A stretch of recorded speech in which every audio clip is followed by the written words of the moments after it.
जीवन ज्ञान, subscribe this channel and press the bell icon.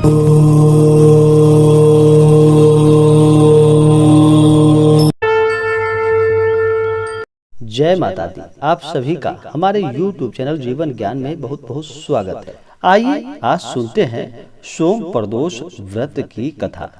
ऐसे ही ज्ञानवर्धक जानकारियाँ प्राप्त करते रहने के लिए हमारे इस चैनल जीवन ज्ञान को लाल बटन दबा करके सब्सक्राइब करें, साथ में बेल आइकन घंटी दबाएं।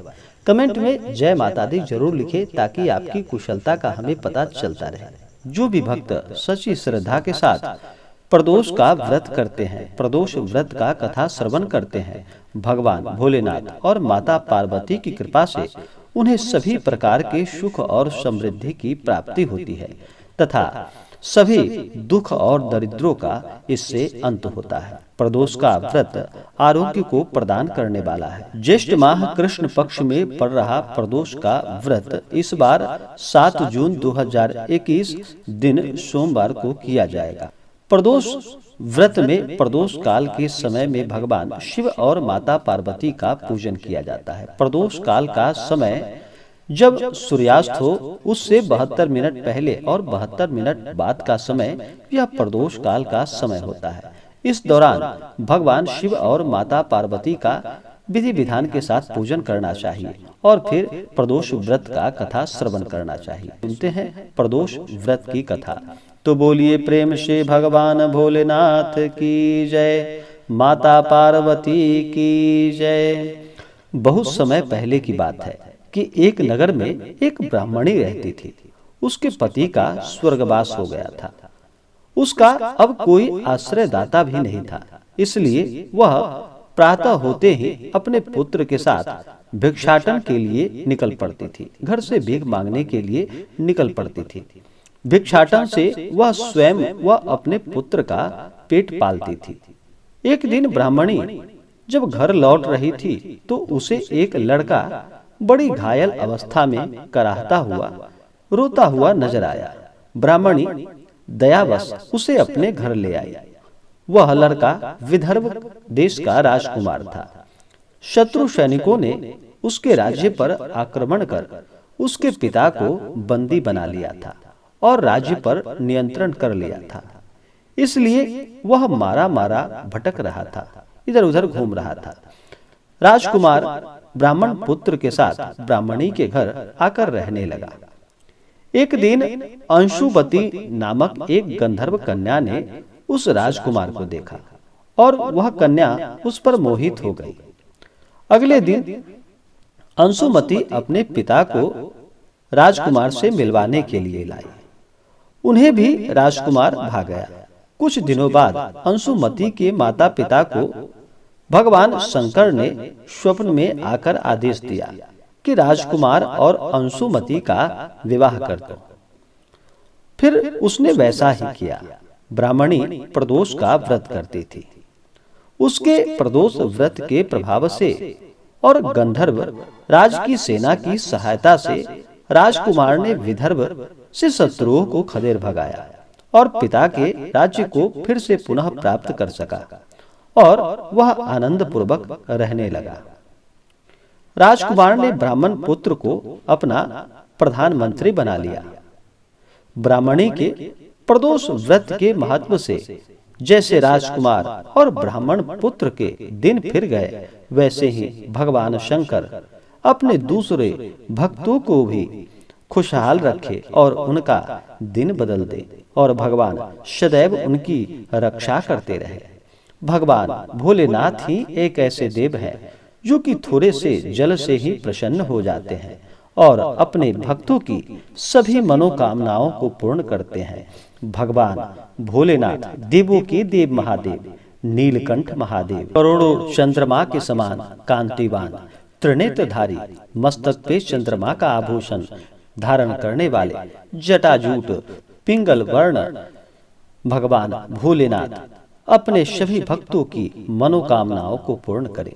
जो भी भक्त प्रदोष का व्रत करते हैं, भगवान शिव उनकी सभी इच्छाओं को पूर्ण करते हैं। प्रदोष व्रत करने वाले को सुबह ब्रह्म मुहूर्त में उठ करके अपने सभी नित्य क्रियाओं से निवृत्त होकर के इस दिन गंगा नदी में या घर के जल में ही थोड़ा सा गंगा जल मिला करके स्नान करना चाहिए। स्नान करने के बाद शुद्ध वस्त्र धारण करे और मन में संकल्प ले भगवान से प्रार्थना करे कि हे भगवान भोलेनाथ, हे माता पार्वती, आज मैं आपके प्रदोष का व्रत करने जा रहा हूँ या करने जा रही हूँ। इस प्रकार से भगवान से प्रार्थना करते हुए जो भी मन में इच्छा हो, जो भी कामना हो, वह प्रभु भगवान भोलेनाथ और माता पार्वती से कहे और दिन भर व्रत उपवास रहते हुए प्रदोष काल के समय में भगवान शिव का और माता पार्वती का तथा शिव के परिवार का पूरे विधि विधान के साथ पंचोपचार या षोडशोपचार पूजन विधि के द्वारा उनका पूजन करें। इस दिन गणेश भगवान, नंदी, श्रृंगी, भृंगी, कार्तिकेय, माता पार्वती और भगवान भोलेनाथ का पूरे विधि विधान के साथ पूजन करें।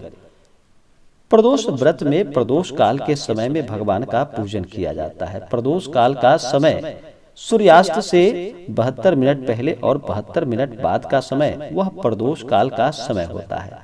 अपने अनुसार पंचांग के अनुसार आप देख ले सूर्यास्त कब है, उसके अनुसार 72 मिनट पहले और 72 मिनट बाद के बीच के समय में भगवान का पूरे विधि विधान के साथ पूजन करें।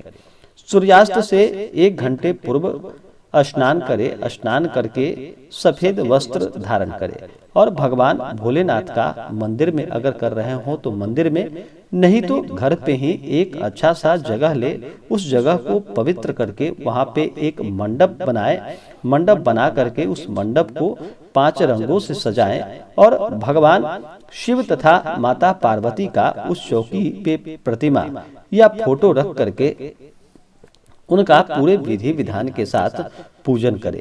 भगवान को इस दिन सबसे पहले उनका जल से अभिषेक करें, फिर पंचामृत से अभिषेक करें, उसके बाद शुद्ध गंगा जल चढ़ाए, उसके बाद भगवान को वस्त्र अर्पित करे, यज्ञोपवीत अर्पित करे, फिर अक्षत, चंदन, पुष्पों की माला भगवान को अर्पित करे। भगवान भोलेनाथ को बेलपत्र अति प्रिय है तो बेलपत्र चढ़ाएं। बेलपत्र पे राम का नाम लिख करके और इस मंत्र का जप करे तो यह बहुत ही लाभकारी होगा।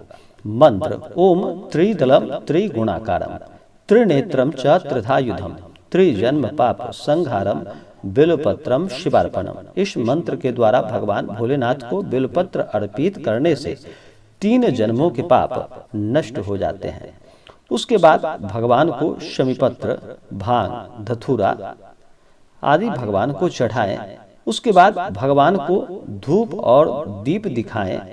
अनेक प्रकार का नैवेद्य भगवान भोलेनाथ को अपने सामर्थ्य और श्रद्धा के अनुसार अर्पित करे और भगवान से कहे कि हे प्रभु, यह सब दिया हुआ आपका ही है और मैं आपके ऊपर ही अपने सामर्थ्य और श्रद्धा के अनुसार अर्पित कर रहा हूँ या कर रहे हूँ। इस प्रकार से कह करके भगवान को नैवेद्य अर्पित करें।